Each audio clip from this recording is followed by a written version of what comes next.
The manhwa begins with a dialogue between two brothers in the Yunxian temple about how they have been waiting for something for 3 months. One of them is eating corn, while the other is very worried about the upcoming event that he is already screaming at fat brother. The thin brother, having a meltdown on the corn, explains that they must represent their clan at the upcoming Tiangang conference in the best possible way. Glutton's brother says that their clan still won't be able to withstand the rest of the schools, so they can just give up and continue to eat. In response to this, the other character breaks down and starts screaming like a teacher when you haven't done your homework. To calm the angry brother, the corn lover proposes his idea by pointing somewhere in the distance and mentioning a strong man he knows. The action shifts to a conversation between a guy and a bull, who are discussing something in the forest among the trees. Despite the strangeness of what is happening, the bonds between the guy and the bull are fraternal. The guy calls the bull Qian. After talking with the bull, the hero is called inside the cave by his teacher, and he willingly goes to meet his sensei. A guy meets a cat on the road that he wants to pet, but she doesn't let him, like an angry emo girl who avoids people. Then the hero decides that he needs to be tougher with the cat and sterilize it. The guy looks quite scary. The teacher, having learned that the guy was having fun in the forest, decides to scold him while the hero quickly denies his guilt. The old man didn't believe him and, making a grimace more like Ishospeed's face, shot lightning at the boy. The guy was shocked, like all people, if the old man shot lightning at them, but he asked for it and got shot. The hero decides to suck up to the old man so that he doesn't do such things anymore, saying that he loves and honors his teacher. The old man asks how many years the boy has been studying with him, apparently having forgotten everything due to dementia, like an old fart. Here, two brothers call them from the cave to ask the wisest old man, in whom they rely, for something. Falling to their knees, the two brothers, like young girls at a Justin Bieber concert, begin to beg the old man for help at the conference. They thought that an old man would become the head of the clan, but this old guy decides to send a seemingly inexperienced guy in his place. Not understanding the old man's jokes, the guy apparently tried to portray the face of a gigachad, but became confused and froze with the face of a fool. Nevertheless, the old man continues to convince everyone that the young man is worth it because he is their worthy ancestor, although the old man himself probably does not believe it. Here the old man uses his trump card of shooting lightning to intimidate the guy, to which he decides to run away. The old man's lightning did not hit the guy, but it hit the fat man, who clearly did not expect such a turn of events. The next day, the boy was nevertheless seated on the throne, although all the inhabitants of the clan doubted his abilities as a leader. When all the clan members have dispersed, one of the brothers reminds the guy that colleagues from other clans will soon arrive to exchange experiences. A few days later, now the head of the clan talks to his bull brother, saying that there are good girls for him in the clan. At this time, a boy runs up to him with the words that guests have arrived, which of course he is not happy about, as if he were meeting beggars from the street. Despite the status of the head of the clan, the guy still has not remembered any other clan, so the thin brother has to lecture the hero again and again. This time, a representative of a strong clan will arrive to them, Ling Xiao, whose members are strong in magic and spells, just like Harry Potter's. From the Lisniao clan will come the favorite student of the head of their clan, Liu Rushi, whose little sister should become the ruler of the clan in the future. After a short lecture, they decide to let the clan ambassador inside, relying on the intelligence of the boy in the throne, who has just explained who he would talk to. Ambassador Jushi decides to appease the boy with a gift from the clan in the form of resources, wrapped in red cloth on a wooden tray.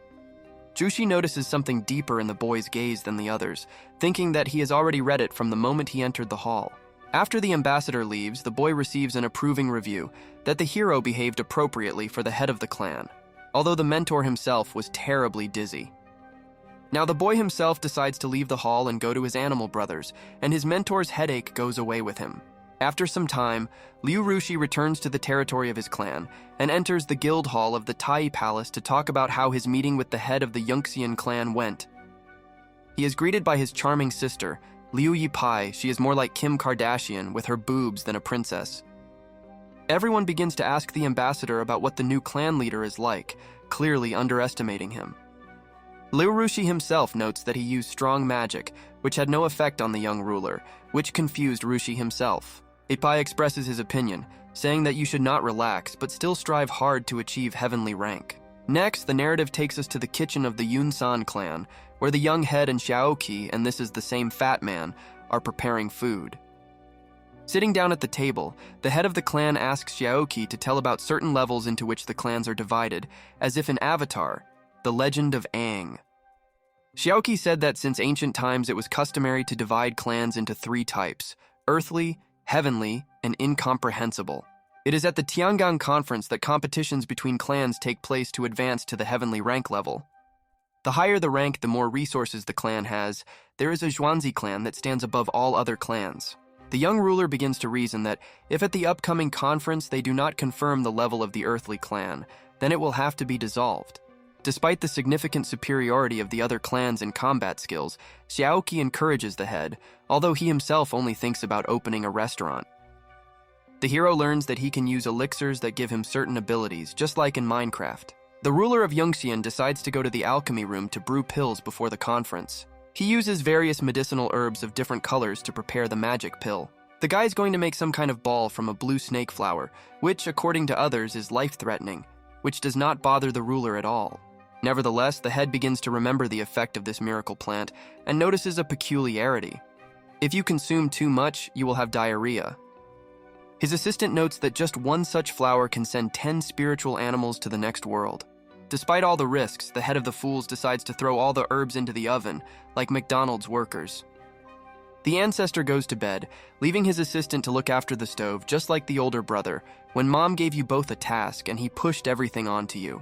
After the assistant wakes up the leader, he decides to prepare the doping as quickly as possible and runs to the stove. He puts his hand straight into the fire and does not feel pain at all, doing everything as if it were a familiar thing for him, shocking his assistant with his actions. The ancestor pulled out some kind of pebble from the oven. It looks like fecalia, although this does not repulse him at all, and he throws it into his mouth. Unfortunately, Quaner, the one who was the mentor after Rushi, passed by the alchemy room, and the young head offers him this turd. Quaner refuses the food, citing the unappetizing appearance of this young ruler's creation. The ancestor decides to play around a little with the poop elixir in order to give it at least some kind of neat look. The ruler's madness reaches its limit, and he shoves the elixir into Quaner's hands, forcing him to try it no matter what. Then, on time, Xiaoqi appears and steals the elixir, assessing its taste, noticing its similarity to tofu. Quaner accuses Xiaoqi of eating the clan head's panacea, and also tells him that he shouldn't eat everything in case something goes wrong. The head of the clan is not at all angry, but is only trying to understand whether his miracle pill works, thereby unnerving Quaner, apparently the only smart person in the manhwa. Suddenly, the fat guy's stomach starts to hurt, just like that spicy bucket of chicken legs from KFC. Xiaoqi ran furiously to the toilet, hoping that after this his stomach would stop hurting. He was not responsible for the integrity of the toilet. He has mined the toilet and is not going to get out of it quickly after taking the magic pills. Then an explosion thundered, and the ancestor and Quaner rushed to the unfortunate Sartir to see if Xiaoqi was okay.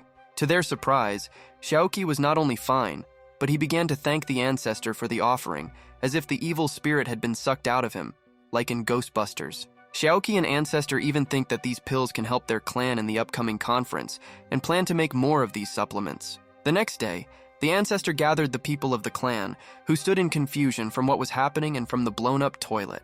At this time, Quaner appears and offers each clan member one pill, saying that they are personally from the ancestor. As with Xiaoqi, everyone's stomach starts to hurt, and Quaner tells them to go to the Sartir. Some kind of massive mining is happening. Toilet explosions came one after another. The sounds are somewhat reminiscent of Cardi B's music, although the shit smells better than the listeners of her music. To everyone's surprise, after the toilet procedures, the clan residents felt mental relief, as if an evil spirit had left them. In the history of the clan, this incident went down as the 15th massacre, which of course outsiders were not aware of. Days later, the ancestor receives a letter from his mentor on the mountain, telling him to come to him unnoticed. Disguising himself, the young head leaves his cat behind the main thing because he is leaving the boundaries of his clan. Rushing to his mentor, the ancestor thinks that maybe the old man has some kind of task, although he is more inclined to think that he is simply bored. Under cover of darkness, the young leader bypasses the guards and goes into the forest to find a path that leads to his mentor's cave. Suddenly, the ancestor notices someone else in the forest and decides to follow him like some kind of maniac. Here the unknown will be attacked by a beast, Yan Taxue, which no one expected, which is an interesting sight for the ancestor. Still, the battle turns out to be unequal. The mysterious one in the robe does not have enough strength to defeat the beast, so she begins to back away. An idea comes to the stranger's head, to show the beast that he does not want to fight, but is simply looking for the person he needs. The ancestor understands that the unknown person is a woman, which of course immediately motivates him to save the lady in trouble. The guy is thinking about whether to help the girl, and the title of young hero pushes him to the idea of saving the girl. The ferocious beast lets out a wild roar like a monster from The Witcher, accelerates and rushes at the weak woman. Despite the unequal strength in the duel, the stranger manages to repel the creature's attack, losing her sword in the process. The main character nevertheless intervenes in the affairs of this lady in order to save her from the monstrous monster.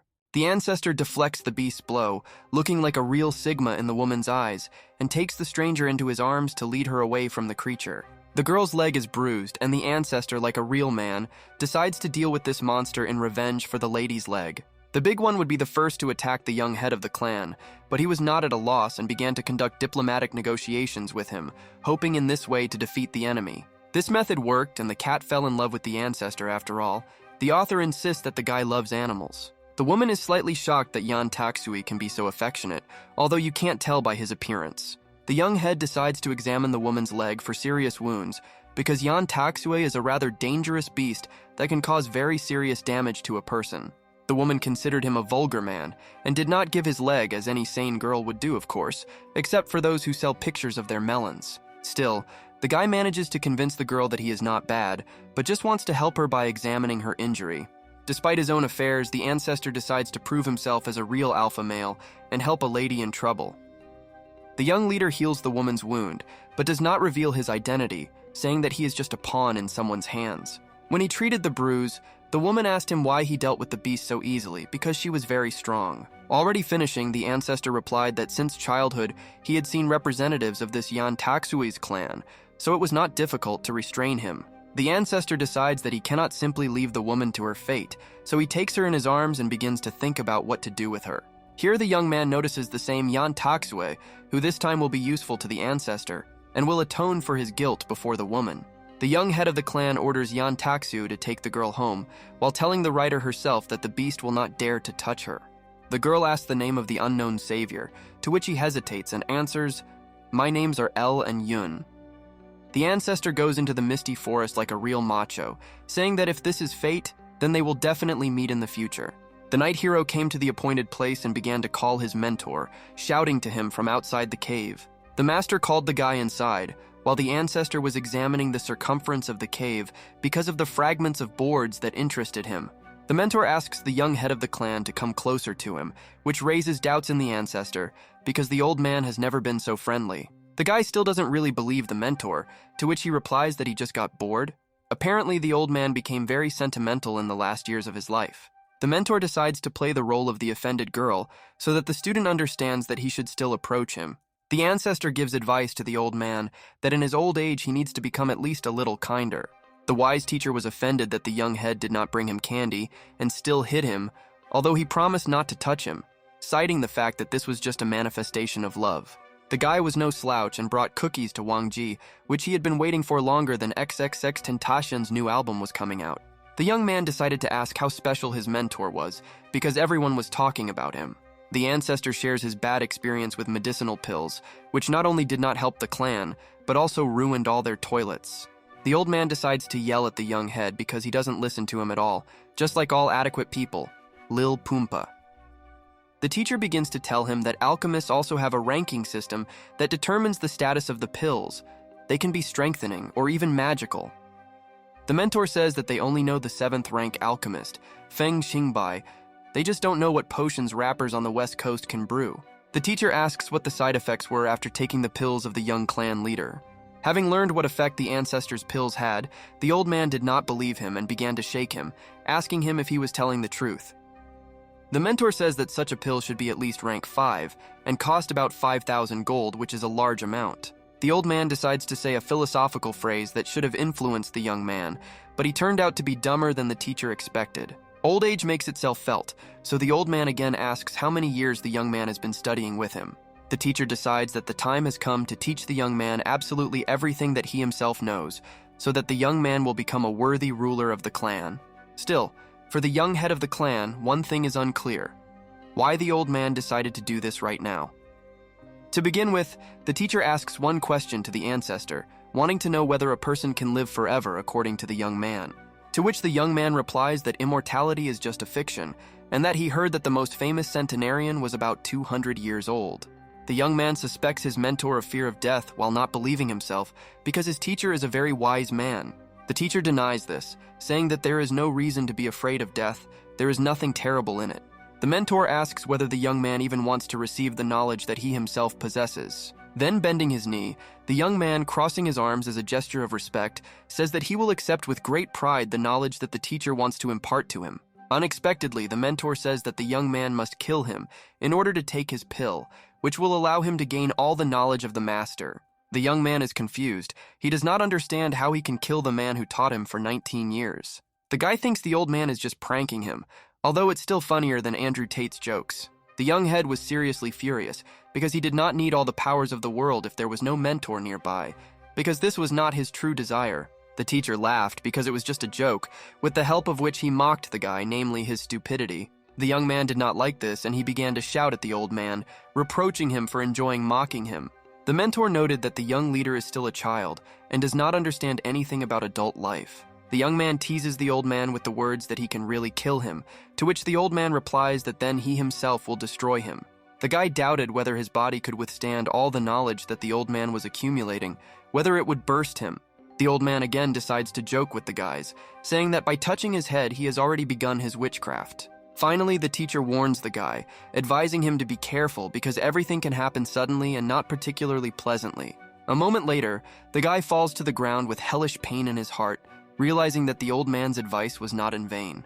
The mentor decided to teach the student a lesson by giving him 108 lightning strikes like a fight from Mortal Kombat.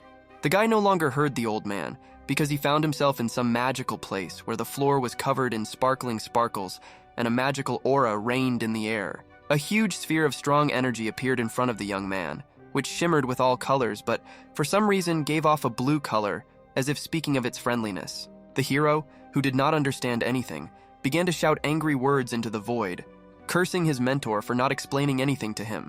The hero begins to think that this is his soul, but she does not stop saying the word, Kui Shan, which is not clear to the head of the clan. On the way to his soul, the guy suddenly falls into a hole in the floor like a real loser. Suddenly, the young man is grabbed by the hand by an unknown person, dressed in a shadowy form, who blames him for some kind of betrayal. At the shadow savior to kill the traitor for some offense, but Yun does not understand anything. Alphonse listened to her and let go of the guy's hand, who then flew down head over heels trying to understand what was happening. The hero, scared to death, tries to come to his senses and understand whether it was a dream or reality. Getting to his feet, the hero realized that he was in some kind of swamp field, just like in a nightmare on Elm Street. The head of the clan decides to walk around and explore the area, while someone nearby explodes lightning firecrackers. At one point, the young man was fed up with all this because he was not just a person, but a worthy ancestor of his clan, a certain Terminator. Unable to bear the load of all the lightning, the guy begins to run and call for help, indignant at why thunder is shooting at him in the first place. The young man is not so simple, so he decides to respond by attacking with a sphere of strong aura to find out who is stronger. The hero unleashes a beam of blue energy, creating a powerful bolt of lightning that even the Flash would be jealous of, with his pissing yellow line. But the people above were not so simple, and responded to the guy's attack with a counterattack, which amazed the guy because he believed that his attack was very strong. The action moves to the morning in the Tianan cave, where peacefully the teacher is waiting for his student. The mentor was shocked when he saw someone's legs in his cave, and they were charred like the whole body of the young man.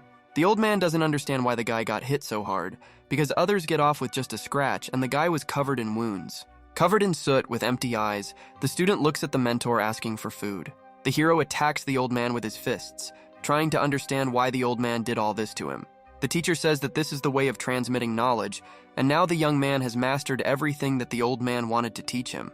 This answer did not suit the guy, and he, like Isho Speed, begins to yell at the mentor because he has not mastered anything from these lightning strikes. The teacher tells him the structure of a certain stream, which is a channel between the body and consciousness, where the head of the clan ended up. The mentor mocks the student because he is a loser and cannot even cultivate normally. The teacher asks to describe what happened in his stream, or rather what the attacks were. Finding no other words, the hero uses all the obscenities, even worse than the rapper 6ix9ine, to describe what happened to him in the stream. Despite everything, the student complains that he didn't get a damn thing after these torments in the stream. The old man says that all knowledge is stored in everyone's consciousness, so when the time comes, they themselves must awaken. But for now, the young man needs to rest. The mentor asks the guy to undress in order to apply medicinal ointments, which sounds rather strange. At this time, the student notices a magical field appearing at the entrance to the cave, which unnerves him because it was not there before. The teacher explains that this is a field to isolate the old man himself from the outside world. The young man asks the old man what this barrier is for, because the old man did not intend to harm the world. The old man promises to explain everything after the young man takes a healing bath, just like those same hot springs from Bleach. After difficult trials, the young man rests in a healing bath which is filled with magical decoctions that allow the body to regenerate much faster. The young man is so happy about everything that is happening that he decides to show his mentor his belongings, which scares the teacher a little. After getting dressed, the young man follows the old man in an attempt to find out why it is necessary to isolate the old man from the outside world using a magical field. The teacher does not want to tell the reason, but the guy decides to pull his hair like a cat's fur so that the teacher will tell the reason. The young man does not understand how such a field can hold his strong sensei, so he wants to destroy it. But for now, he stops at the request of his mentor. The guy says that he is already tired of being the head of the sect and wants to quickly return to study with his mentor in the cave. The teacher drives the head of the clan away, like passers-by homeless beggars on the streets of New York. When the young man leaves, the old man hides a magic bag in the sleeve of his kimono, which looks more like a bag that people like to throw under lip. Upon arrival at the temple, the hero meets Quaner, who does not understand where their leader has disappeared all this time. The young man excuses himself, saying that the atmosphere in the clan is not suitable for training, so he went to a quiet place for self-development. Quaner has more important news, and he tightly grabs the head's hand and pulls him along, saying that something not very good happened. Quaner points to some child who is disturbing him with something in the Yangxian temple. Quaner says that the boy is looking for his father, and not many people from their clan are suitable for his role. Then the young man realizes that he is the father, and the boy is looking for him, and going for milk as is customary will not work. Disappointed, Quaner repeats that the child is looking for the head of the clan because he is his dad. The young man denies all similarities, and even more so, the child is almost the same size as the young man himself. The boy began to call the ancestor, calling him dad. Everyone probably sees this when they think about whether to wear rubber protection next time or not.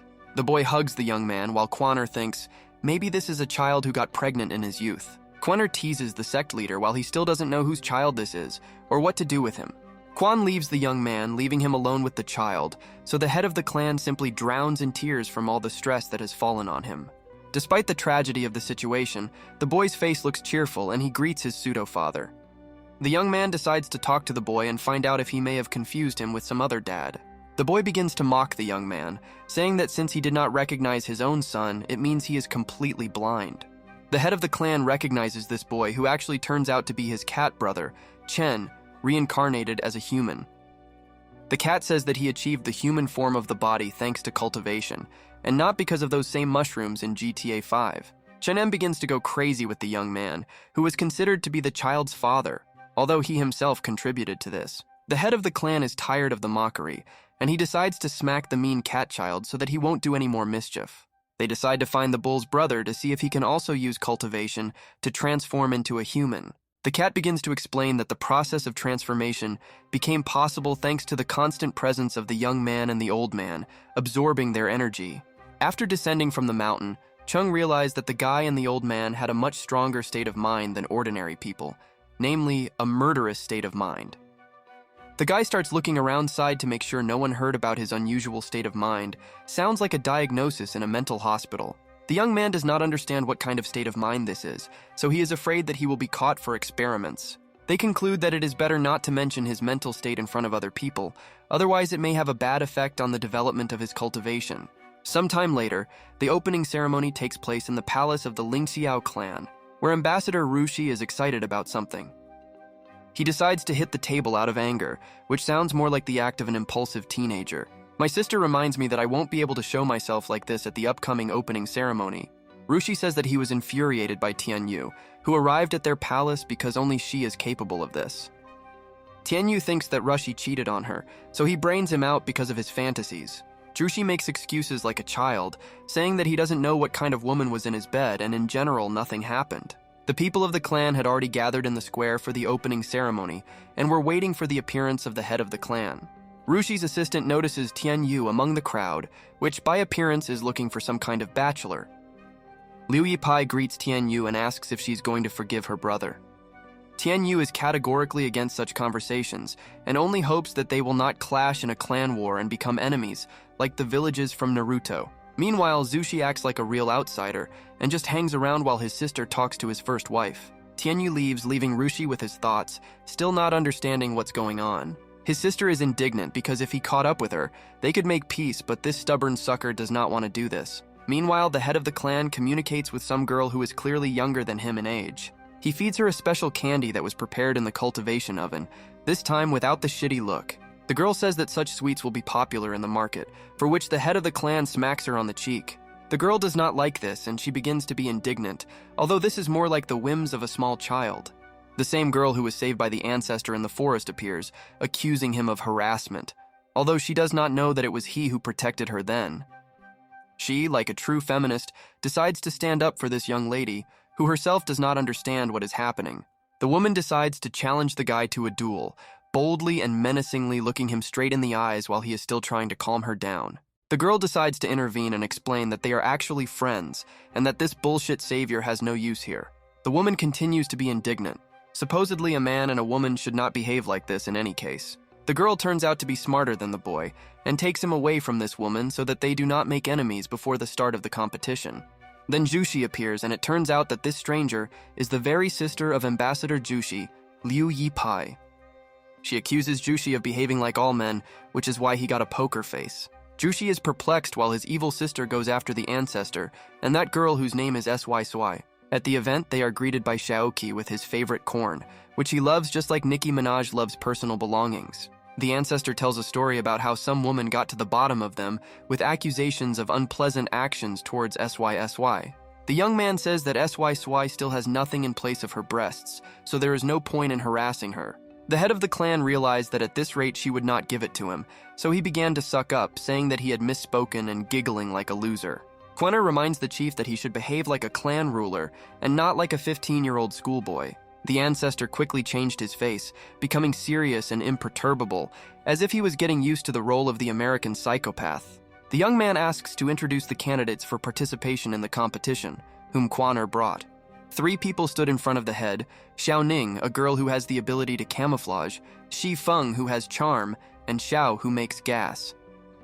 The ancestor asks whether it will be possible to change the number of participants in the competition, to which he receives a disappointing answer that it is impossible. The head remembers that the old man had one idea that could help him win the competition. He wanted the head to get to them. The young man understands perfectly well that the test site is an ordinary open arena where it is very difficult to get into. Looking at the participants, the head falls more and more into a state of despondency. He has to just watch everything to find out if the head is okay, because he understands that the guy was counting on participating in the competition. At least some benefit from this Pumbaa. The head of the sect comes up with a brilliant idea. He decides to sleep because he is exhausted after the journey from the master. Using a special technique of sleeping with his eyes open, the head snores but pretends to be watching everything. Quenner is not particularly happy about this and looks at the head with a sad look, as if he had eaten a shit pill. Their conversations are interrupted by the appearance of a short-haired lady who is in a rush trying to ask those present for help. She tripped and fell, thereby attracting everyone's attention with her appearance like a colored parrot.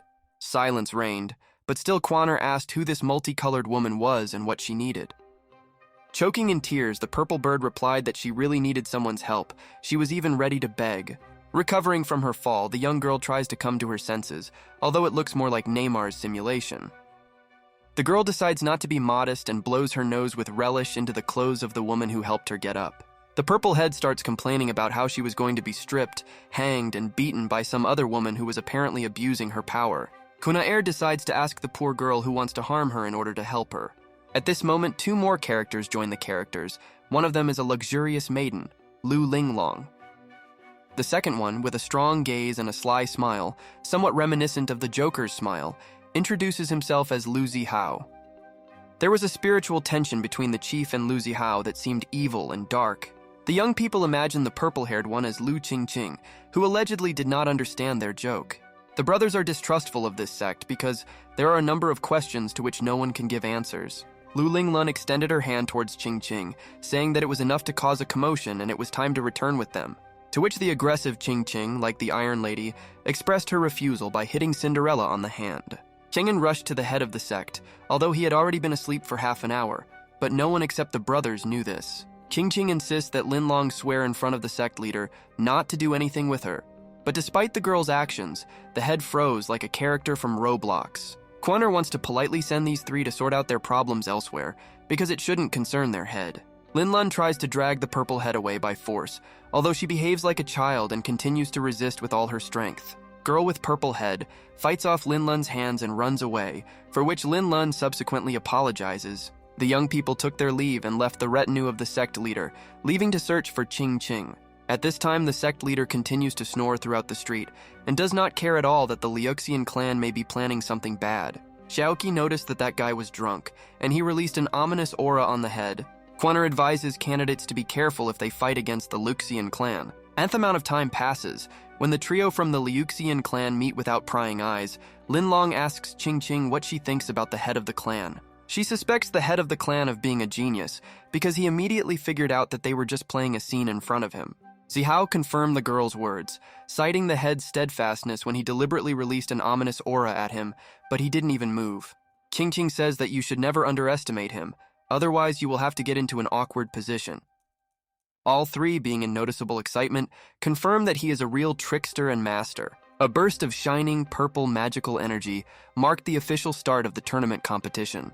The beautiful Baina from the Xuanzi sect will be the presenter at this event, although I think she will attract attention not only with her voice. The presenter announces that the 8 strongest sects will participate in the competition and will fight for championship. The competition will include the following sects: Lingxiao, Yunxiang, Liuxian, Wuchang, Qianzhen, Liuli, and Wanding, and Nisheng, who will fight for passage to the next round. The Nisheng sect is represented by the charming Lan Nian, the vile Ning Fei, who looks more like the Grinch, and the smart-looking Wang Zeyuan. The brothers are worried that the atmosphere at the current tournament is much more tense than at previous ones. Meanwhile, the head of the sect, the one everyone fears, sleeps like a small child. Baina begins to publicly announce the rules of the tournament, wagging her watermelons in front of all the participants. The beauty announces the essence of the tournament. The competition itself is divided into 2 stages. The first is the round, the second is the final. The couples are divided through a draw. At the end of the first round, 12 people will remain and everything will end at Lake Tsui. Whoever gets there first will win.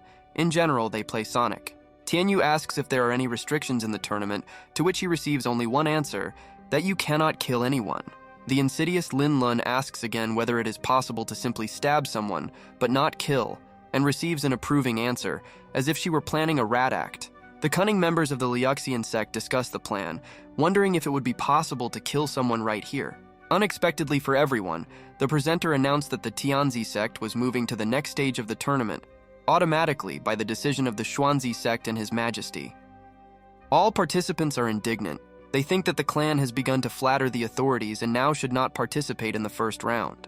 Meanwhile, Liu Yipai continues to closely monitor the Nisheng sect, again saying that they are the most formidable opponents this year. The girl from Nisheng decides to greet Liu Yipai in her usual manner, namely to show off her beautiful face and body. Fei condemns Lan Nian for trying to seduce someone opposite, although Fei himself is simply jealous of the girl for others. The girl finally captured Fei's mind, and now he himself fell into her seduction, marveling at the delicious aroma that emanates from her body. Wang Zeyuan stops Lan Nian because they did not come here to have fun, but to restore the reputation of their clan. Lan Nian replies that they already have a bad reputation among the other clans. Wang Zeyuan interrupts her and says that their reputation used to be really bad, but now it's time to change that. The girl's face changes sharply and confirms his words, preparing for the upcoming competition, or rather for the fact that she will kill everyone. The guy objected, because their master did not directly tell them to do this. Wang Zeyuan is a real nerd.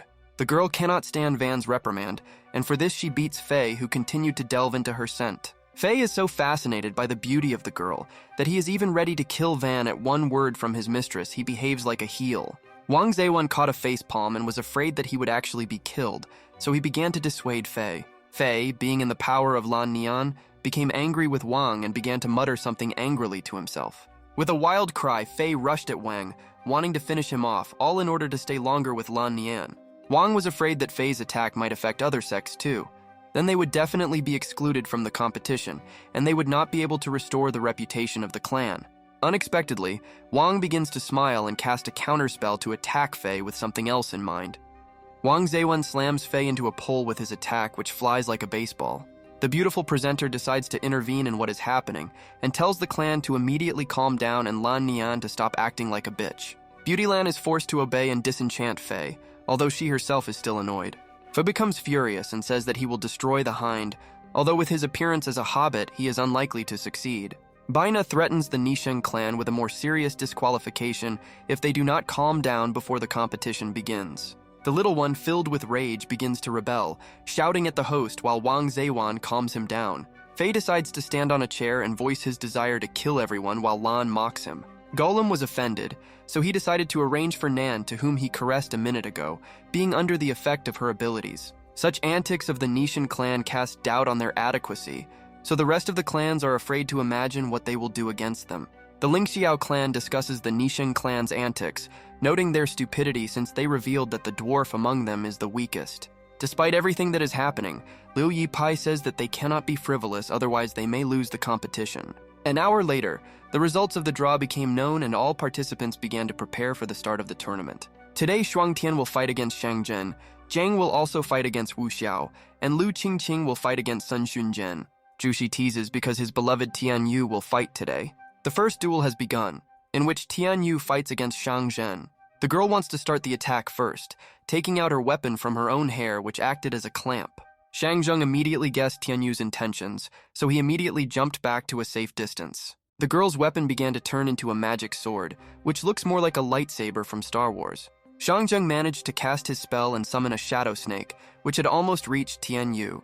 Tian Yu noticed this snake and killed it. Shang Zhen's trick did not work. The girl ridicules the Wuchang clan's techniques, saying that they are weak and worthless. Tian Yu, blazing with a green aura, decides to attack the guy with a call to battle. Shang Zheng, with a sly smile on his face, begins to sarcastically and retreat as far as possible, while the girl mocks his weak character. Having cut down the deadly snake of the Wuchang clan, Tian Yu orders Shang Zhen to surrender, otherwise she will perform a fatality like in Mortal Kombat. Shang Zheng says that he is not so stupid as to fight with his fists against a person with such strong spiritual power. Snakes appeared again under the girl's feet, which she had already become accustomed to and intended to cut them with one swing of her sword. Something interfered with the girl, and the sword slid through the snakes as if they were poltergeists, only the color was like jam. Shang Zheng says that he long ago learned to control his boas, like all men his age, so Tian Yu is finished. The perplexed girl was engulfed by snakes, although she so diligently resisted their force of compression of her body, fighting like a real warrior. Sometime later, Tian Yu was completely under the power of snakes. This Shang Zheng wants to shove his snakes much deeper. The grief-stricken lover Rushi shouts that he will destroy Shang Zhen for such antics. At least now he ceases to be a rag. At the same time, in parallel, a duel takes place between Jiang and Wu Xiao, which is heatedly discussed by the audience. Jiang is embarrassed by something, so he cannot start the fight, while the girl smiles sarcastically and teases him. Quanner guessed what technique the girl was using, and this caused him some Spanish shame. Lan Lian also analyzed the girl's abilities based on how her opponent behaved, because the man was clearly excited. Lan Lian herself is a lover of using the excited brains of men, so she understood the essence of Xiao's magic. Xiao continues to mock the guy, asking him to look at her because he knows what he sees. An adult man, looking down at the floor, shyly tells Xiao not to come near him. Zhang sees a naked Xiao instead of an ordinary girl, which confuses him and he does not know how to behave further. The girl continues to play with the guy, telling him that she must win so she will make any sacrifice. Quanner already regrets bringing Xiao to the tournament because she started using women's techniques. Embarrassed, Jiang approaches Xiao and wraps her robe around her, saying that he is admitting defeat like a loser. Jiai leaves the tournament arena, having lost to a naked woman but maintaining faith in his principles. Meanwhile, the purple-headed Qing Qing won the battle against Sun Zhen, shouting that she had done it. The brothers discuss the strangeness of the fights, but are still happy that their fighter defeated his first opponent. The ancestor is still sleeping, although he looks more like a scary gothic girl with his eyes always open. The duel between the Glazed Tile sect and the Impermanent sect is in full swing. The only thing missing is popcorn.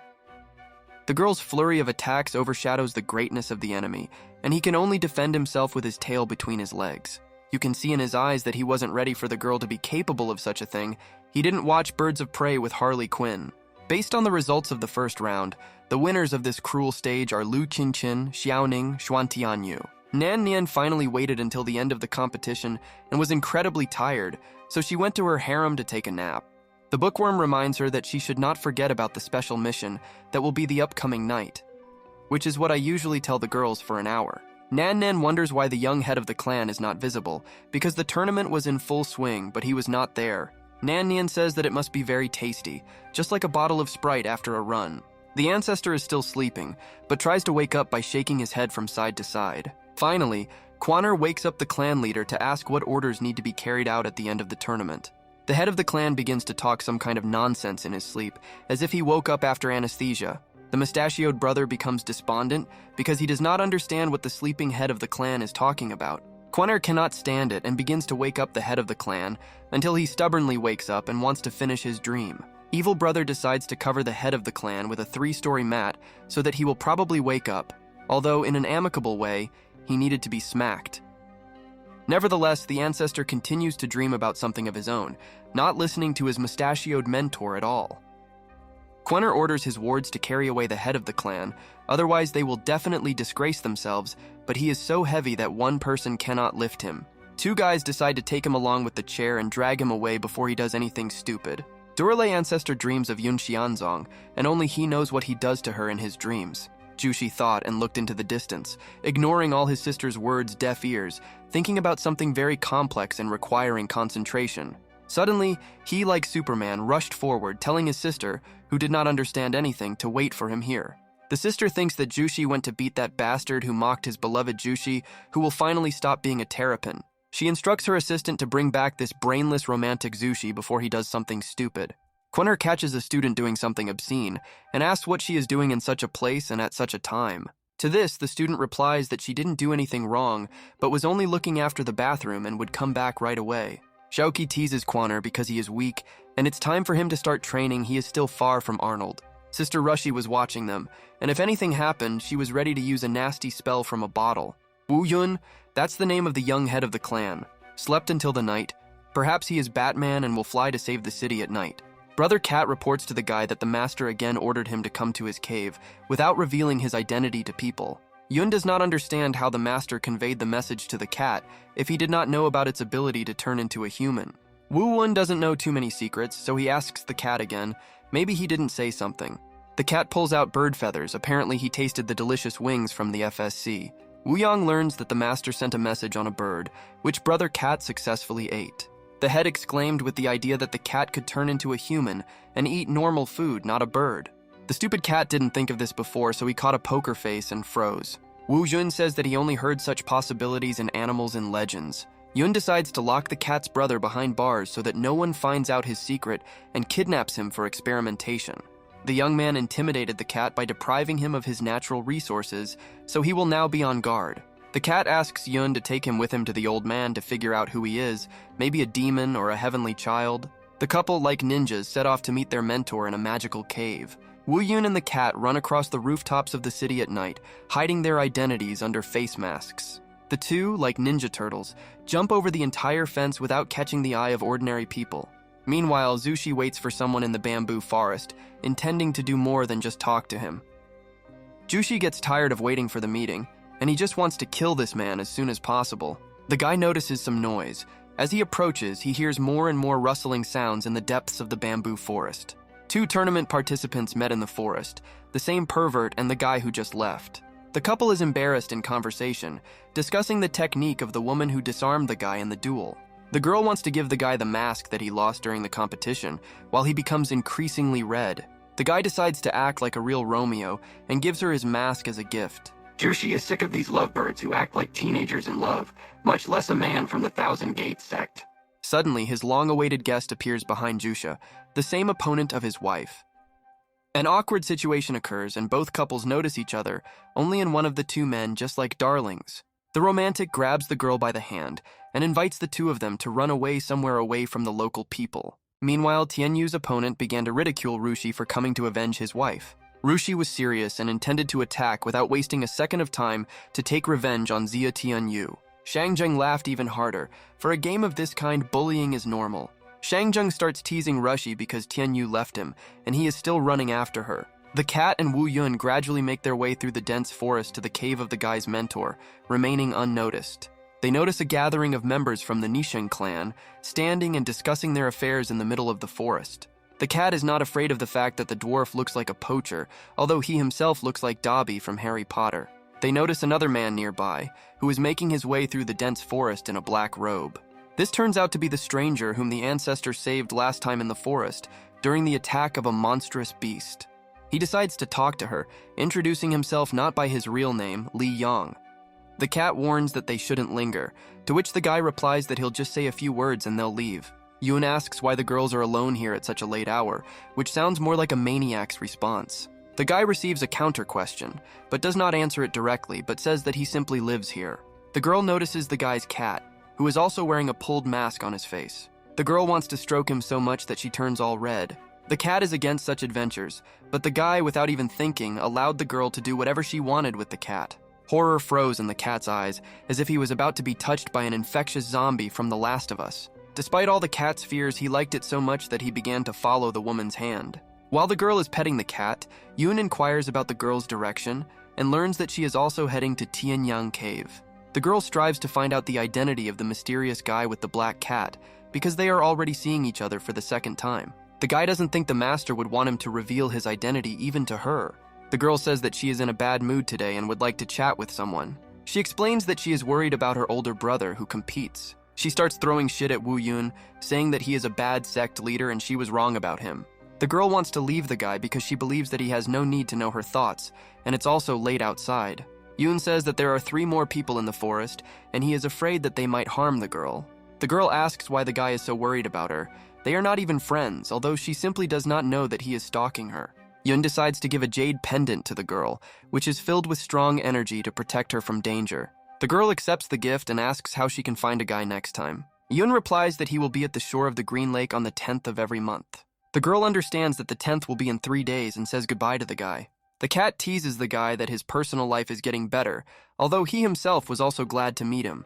Under the leaves of the trees, Yoon and brother Cat talk about a girl, and the cat suggests that Yoon ask her out on a date. That same night, 3 from the Nisheng clan are at the entrance to the Tianyang Cave, that is, at the mentor's abode. With trepidation, the dwarf says that the golden castle of Baji is hidden in the cave, which is used on the battlefield based on the exact sciences. To fully use this castle, you need to sacrifice 8 caster lives. While the dwarf sarcastically talks about a valuable artifact, Nanian tells him to behave normally, otherwise he will look disgusting. Faye doesn't like this and begins to get angry at Nan Nian, who continues to mock him. Suddenly, a voice from the cave asks those present for what purpose they came to this cave. Wu Yun's mentor began to say that recently, people began to come to him more and more often, but he did not expect such young people. Faye began to laugh at the old man, saying that he imagined him as a god, not a dry old gristle. The old man defiantly answers Faye, saying that God also has 2 legs, just like people. The dwarf insistently demands that the old man give them the precious stone, namely that very relic. To the surprise of all 3, the old man easily threw a stone at their feet as if it were a pile of garbage. The perplexed trio of the Nisheng clan froze in anticipation, looking at the artifact thrown by the old man a second ago. Faye doubted the authenticity of the stone, to which the old man suggested that they enter the cave itself and search all its corners. Wang begins to have a diplomatic conversation with the old man, saying that they are members of the Nishan clan and did not come to search the sage. The old man recognized the name of the clan and asked Wang if he was the so-called Wu Yu. Having received an approving response from Van, the old man became angry and began to cast a spell, saying that he should kneel in front of him. Throwing a bolt of lightning at the trio, the old man caught them by surprise, because they did not plan to fight. All this was observed by the master's student and part-time stranger from the forest. Van tried to find out what the old men were talking about and what brought him out of his state of calm. Wang begins to realize that the head of the Nishan clan was once a disciple of this old man, so he considers them all indebted to him. The teacher began to say that 19 years ago, the leader of the Nishan clan tried to attack him, so he was expelled from the Yungzian sect. Faye says that they don't have to worship the old man, but they still respect him and just want to take his stones. The old man did not want to listen to their chatter and headed back to the cave, saying that he would go to bed now. This angered 150 centimeters of rage, and he began to gather a green aura around himself, just like a slug. Faye exclaimed that he would turn the old man into a pool of blood with his own hands right now. The resulting huge stream of green energy rushed towards the old man at the speed of light. Unfortunately for Faye, the teacher easily repelled this attack, showing the difference in their skills. The old man is already pretty irritated and asks to find peace because he is no longer young. Nan Nan says that they were foolish to come to the cave together, because they are unlikely to be able to deal with him. In any case, the girl refuses to interfere with this, but will simply observe. Faye emitted such a poisonous gas that even his comrade Wang begins to choke on its toxicity, like a fart after a hot pepper. Faye is perplexed how the old man repelled his attack so easily, because he used it to kill a huge number of people. Angry, Faye began to shout at the old man, accusing him of being a magician and a trickster. The kind teacher said that the trio were still children, so he would let them go unharmed if they no longer disturbed his peace. Van could not stand the old man's taunts, so he launched an attack the moment the old man turned his back. With his spell, Van created huge tree stems, blocking the passage to the cave for the old man, just like Ivy from Batman. Van began to show off his skills in front of the old man, showing that he underestimated them. Nan Nian continues to deny her involvement in their trio from Nishan in order to save her ass. Now a duo of guys are reproaching Nan Nian for betrayal in the midst of the battle. The old man summons such a huge lightning to attack the unfortunate guys from Nishan that even the cat and Yun noticed it. The cat begins to sweat in fear because they are now going to the old man and he may not be in the mood. The head decides to make two assumptions about the old man's mood because he has known him for a long time. He says that the teacher could have woken up at a bad time, which is why the sleep-deprived old man is so angry. The cat thinks the old man is evil because Yoon talks too much and doesn't do anything.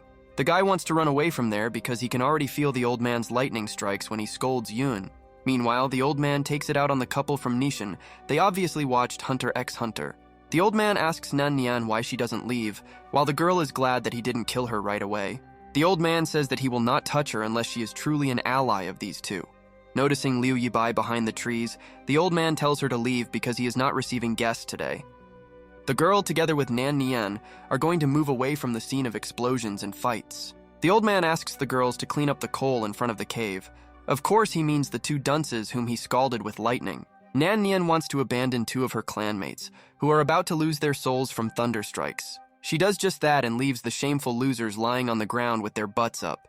The old man calls Liu Yibai, who did not leave with Nan Nian, to find out what she gave him. The girl explains that she wants to see a great sage named Yukin. The old man asked the girl whether she was looking for him or someone else who might have been mentioned 19 years ago. The sage decides to go back to the cave, not considering this conversation important to him. The girl catches up with the old man and admits that she came there not for the sake of the sage but for the sake of the stone, but is not going to take it. Liu Yibai begins to loudly convince the old man that she just wanted to know why everyone is fighting so much for this stone. The old man replies that young people have blood boiling in their veins, which is why they forget about traditions and strive to subjugate everything to themselves. The old man adds that the stone carries pure evil and no justice, so young people just waste time mining it. It turns out that the mentor Liu Yibai advised her to go to the old man to find out why Yu Qinzhen stopped communicating with her teacher. But the girl was left with nothing, standing in the middle of the forest near huge holes in the floor and two fools screaming on the ground. Liu Yibai is thinking about what to do with the disciples of the two doors who are lying unconscious in front of her. Meanwhile, Nan Nian makes her way through the thick of the forest, saying that Wang and Fei are two fools. Suddenly, from somewhere in the forest, a stone hits her, causing her to fall to the ground. Yun asks where this woman is going, and also where the other two travelers who were with her are, like some kind of Sherlock. Nan Nian rudely replies to the guy that she is nothing to him, and it's none of his business. In response, Yoon says that he just wants to help people in need and is asking this in order to help her. A sly smile flashed across Nan Nian's face, as if she had come up with a brilliant plan. She began to use her seduction technique, trying in every possible way to distract the guy from important issues.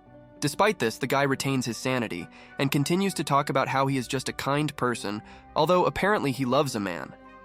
The girl doesn't understand why her technique didn't work for this man, because it had never let her down before. Kat and Yoon only notice a strange smell and ask the girl if she has put on a lot of perfume today.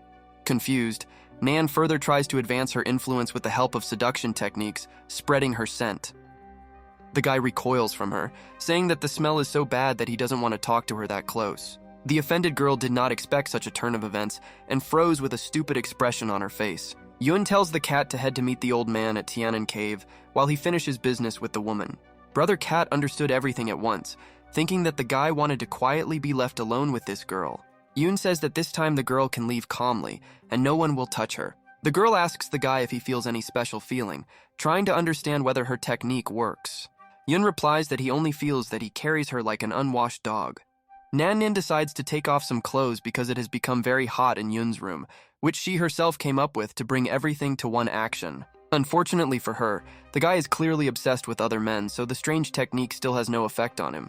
Unexpectedly, Nan herself begins to feel a strange attraction to Yun, because he is the first who managed to resist her technique. Yun begins to brush off Nan's questions in every possible way, because he thinks that she is trying to trap him with words. Nan says that she thinks she has found her destiny, the only person who can stand against her. With star-shaped eyes, Nan begins to approach Yun, who does not understand anything from her words but only smells the terrible smell of perfume. The smell became unbearable when Nan approached Yun and began to hug him, delighted with his willpower.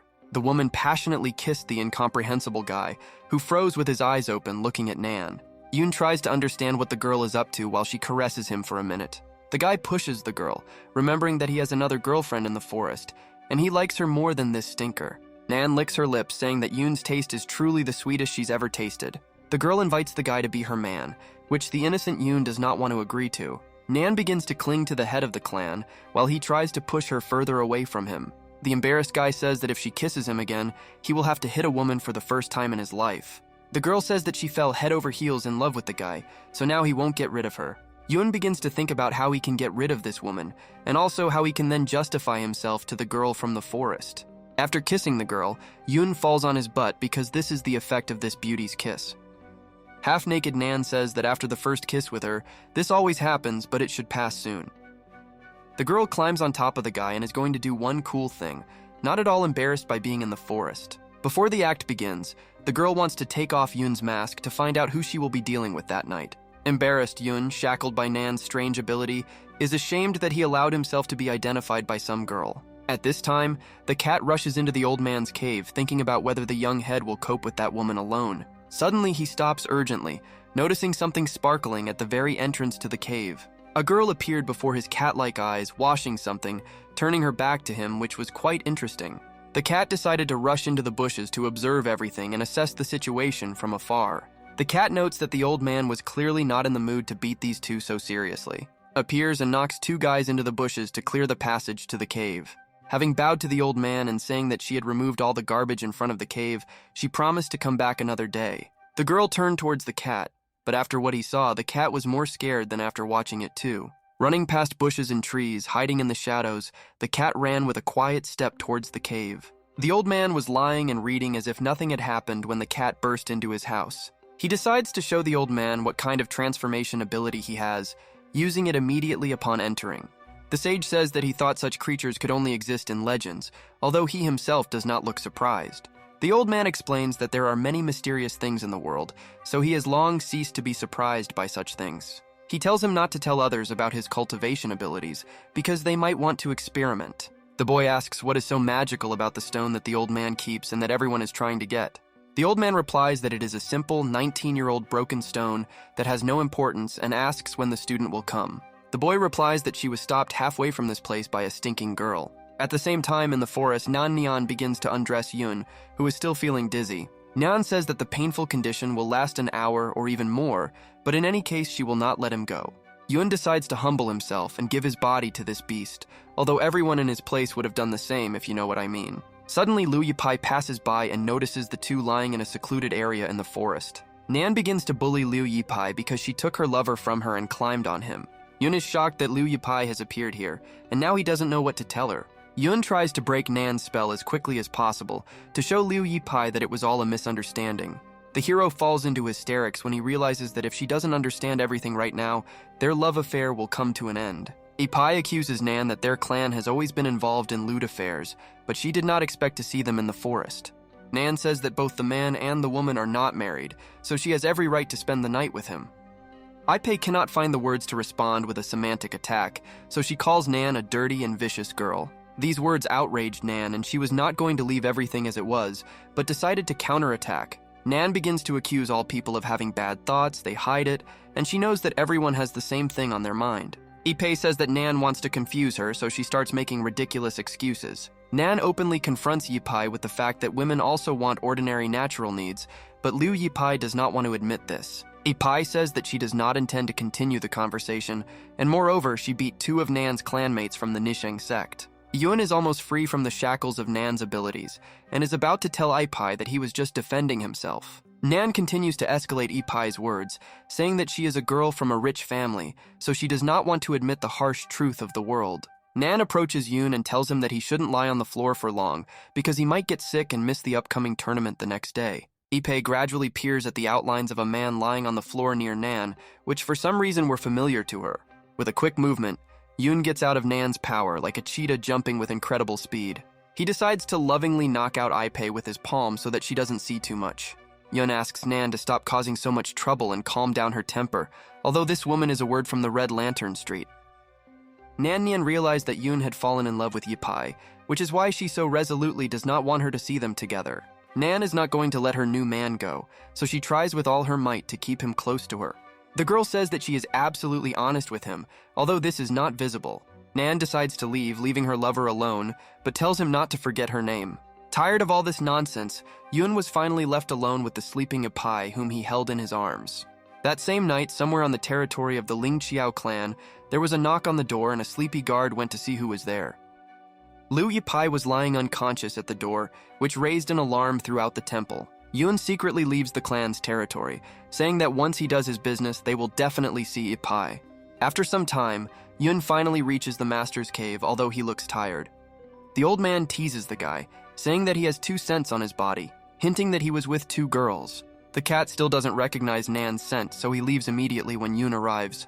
Yun asks the master to stop the mockery, because the young man himself is tired of everything that is happening. The ancestor nevertheless decides to ask the master a question why he called him to the cave. The old man says that he has a good thing in store for the guy, and begins to delve into his bottom, which looks more than strange from the outside. The teacher takes out a bottle of unknown origin, and is going to give it to the guy. Yun covers his nose at the old man's gift, due to the fact that he pulled it out of an unknown place. The mentor says that this thing should be at room temperature, so he keeps it between the watermelons. Yun is in no hurry to use the magic potion, but asks the old man what is special about this pill. The old man explains that this pill allows you to change perception for several hours. The old man calls the cat and says that since he can turn into a person, now he must learn to survive. The cat asks the old man if he is going down the mountain anytime soon. The old man replies with a smile that for now he is trapped and forced to sit on the mountain. The mentor says that there is no need to worry about him because he will be in the cave as if on vacation. Yun began to exclaim, saying that the master promised to come out of the cave and tell Yun the secret of the barrier, but he never did. The old man says that all they need to know is that the old man is doing everything for their own benefit. Yun insists that the old man tell him who these people are, who are keeping him locked up. Becoming serious, the old man replies that the young man should not poke his nose into things that are not his own. The ancestor asks if this has anything to do with the old man picking him up 19 years ago. The old man remains silent, becoming more and more irritated by the guy's questions. In the end, the guy gets offended by the old man is about to leave, calling the black cat with him. On the way home, the cat asks the guy if he decided to help the master and find out who locked him there, to which Yun says yes. Arriving home, the cat and Yun are very tired and want to go to bed, thinking of a way to help the old man. While Yun and the cat were sleeping, someone decided to sneak into their apartment. He thought that he would not be noticed because he was the color of Coca-Cola. The guest is shocked because he sensed from Yun's energy that he was sleeping, but he turned out to be awake. Bald like Saitama, notes that Yun is truly strong if he can control his aura even in his sleep. Yun invites someone to the table for some delicious Chinese tea in the middle of the night. In his sleepwalking state, Yun pours all the tea over the edge of his glass, showing that he is not actually awake yet. The guy invites the guest to sit at the table, although he doesn't even look at him while he takes out a katana to attack. Yun decides to completely shock the visitor and pours a glass of tea directly on his face. Michael Jordan begins to reproach Yun for drinking tea incorrectly, giving away his full presence. However, Yun is still in deep sleep and begins to say something about the healing properties of tea. Yun exclaims sharply to attract the attention of the intruder and his cat. He does this in order to express his desire to go to sleep. Before leaving, the shadow stranger says that Yun's skill is truly worthy of respect. The guest reveals his identity. It turns out to be Shang Zhen, who asks not to disturb the master, and he will come to him tomorrow. The next morning, the cat will be forever sleeping Yun, saying that a conference is supposed to take place today. The cat is angry with Yun because he is sleeping so deeply that you can play dubstep tracks next to him and he won't wake up. The cat adds that Shang Zhen came by last night, but Yun slept through his entire visit. The young man jumped out of bed and, confused, began to ask his bodyguard Cat again. Yun begins to scold the cat for not waking him up during the visit of an unexpected guest. The cat explains that before he could wake him up, Yun himself stood up and began talking to him while he was sleeping. Yun, who did not understand anything, wondered why he began to sleepwalk so often. At that moment, Kwanner knocked on their door, thinking that something had happened. He says that someone has been injured and the head needs to go out to meet him immediately. A few minutes later, Yun learns that a certain Sifeng has been seriously injured and is now in the hospital. Kwanner says he was found in a pool of his own blood and was rushed to the emergency room. The head asks if anyone has any suspects in mind who were sharpening knives on Siphonie. Yun recalls that Sean came to him last night with a knife in his hand, but he still cannot make accurate conclusions about the identity of the attacker. Kwanner is shocked by what he hears and begins to scream like the lead singer of Metallica. One of the assistants suggests that Sean attacked Siphonie because he was supposed to meet him in the next round of the competition. They begin to worry that Sifeng will not be able to participate in today's competition, so they begin to think about how to solve the problem. The ever-brave Yun volunteers to be Zifen to ensure justice is served.